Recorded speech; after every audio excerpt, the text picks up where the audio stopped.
How did you get warmed up to that? And even to the extent that this is what you want to spend a big part of your life towards? I think, yeah, to be honest, again, I'd point to the birth to my daughter. When my daughter was born, she spent about 8 days in ICU. She had issue breathing with her lungs.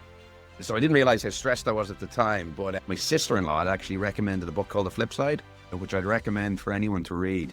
And it's about kind of the journeys of souls. It's the timing, I think, of reading that book when I was going through such a stressful point. I was going for walks every day. I actually listened to the book. And that was something that probably resonated with me hugely, where I've always connected really strongly with people. Beyond some people I've met in my life, I feel I've known them all my life. And that was something that I just never thought of before.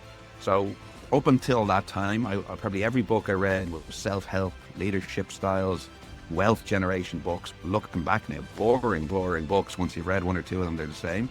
So all of my reading since has been about different religions, about different spiritualities. And then where I'm really keen to hone that is I trained as a coach 2 or 3 years ago. So I'm a certified professional and executive coach.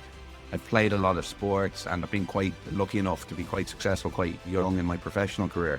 So as I look going forward, that's where I think in an age where we're increasingly influenced by the wrong stuff, by material stuff, by social media, by constantly looking what everyone else has and wanting more and more, then you just see what's going on politically across the world and wars emerging every day in the news. The world can be a scary place, and it's increasingly that because of how we're just constantly being fed information that's negative at the moment.